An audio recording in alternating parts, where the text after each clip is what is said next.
A library is a good place to go when you feel unhappy. For there, in a book, you may find encouragement and comfort. A library is a good place to go when you feel bewildered or undecided. For there, in a book, you may have your question answered. Books are good company in sad times and happy times.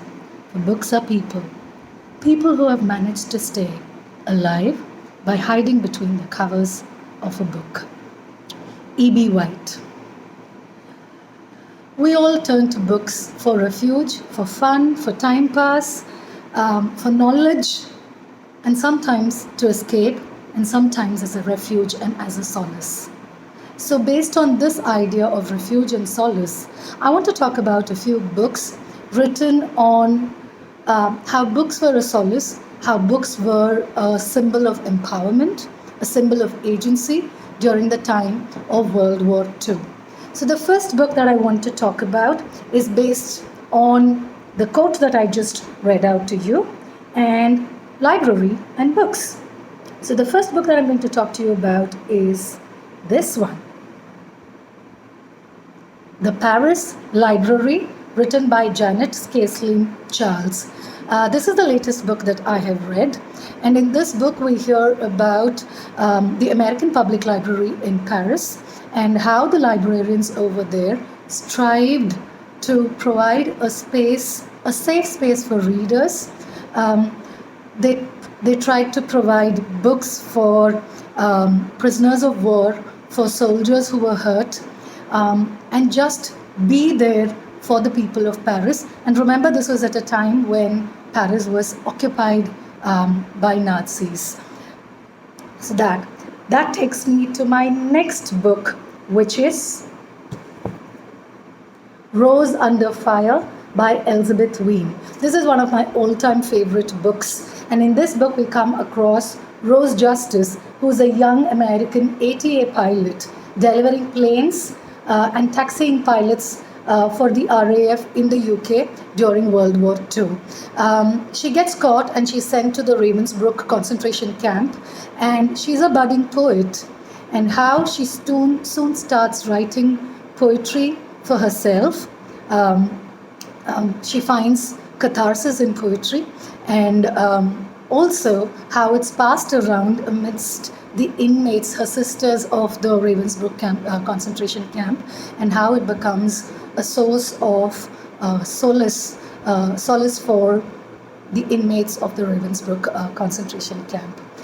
I have to talk about The Book Thief, in which we come across Liesel.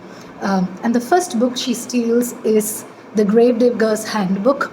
It's almost like a memento because she finds this book when she goes to bury her brother, her young brother. It's almost like a souvenir of her brother himself and also of her mother. She's adopted by Hans, and Hans passes on his love for words and for reading to Liesel. And later on, we also come across Max. Max is a Jew, the son of a friend who they are hiding in their basement.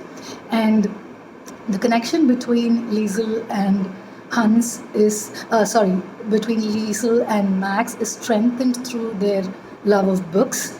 And Max even writes 2 books for her. He paints over the Mein Kampf, which is written by Hitler, and he writes his own story over there along with pictures as a souvenir for Liesel. It's also important to note over here that here books act as an agency of, as a symbol of agency, because after her first book, the next book that she steals is from a bonfire that the Nazis were holding on Hitler's birthday, where they were burning books that they believed had to be banned. And from the bonfire, Liesel saves a book, and thus begins her journey of saving books, of stealing books. I also must mention the Guernsey The Guernsey Literary and Potato Peel Society, written by Mary Ann Schaffer and Annie Barrows. In this book, we come across a young author who's promoting her book, which is actually a compilation of funny facts of life that she faced during the Blitz in London.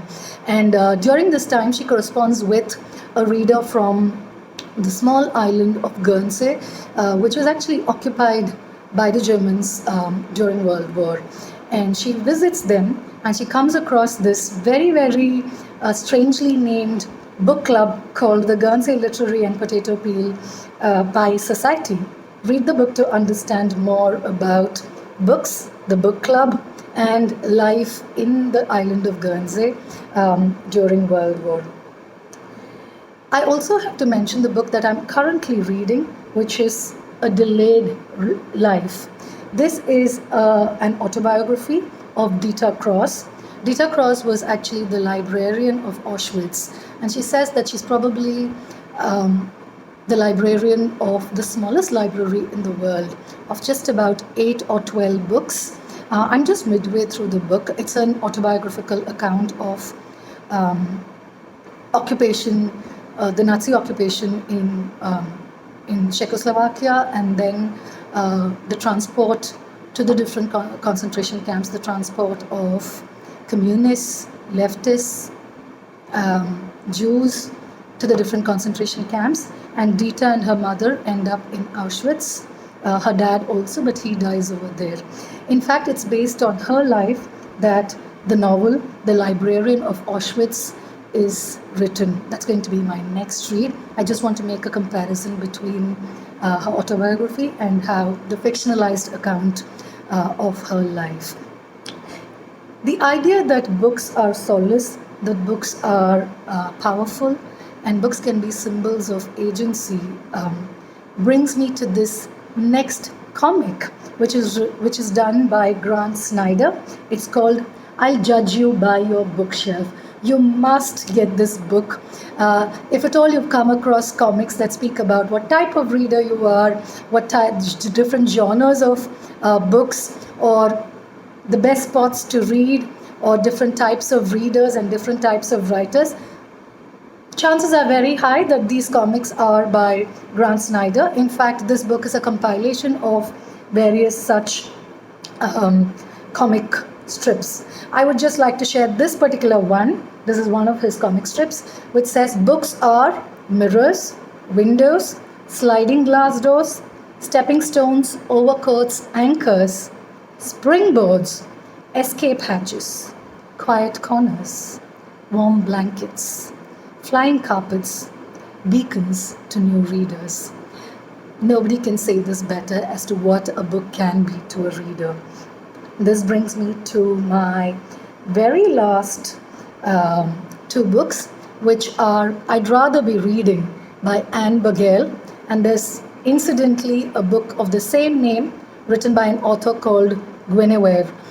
Both these books deal with the experience of reading, of readers, of what kinds of books that they like to read, how do they read, their quirky habits, how they hoard books, their relationship with books and readers and libraries and librarians, about how they buy books, they have hordes of books which they've not even opened. I'm one of them. I have a whole lot of books that are still unwrapped and I'm still buying new books. So it's very, very interesting and funny to read, and if you're a very avid reader, you will relate to whatever is written in these two books. I must confess over here that the book by Anne Bagale, I'd Rather Be Reading, is the better one according to me. It's more real and sincere, and definitely wittier and funnier. Guinevere's book comes across as being a little bit stilted and very matter of fact, if that's the way to say it.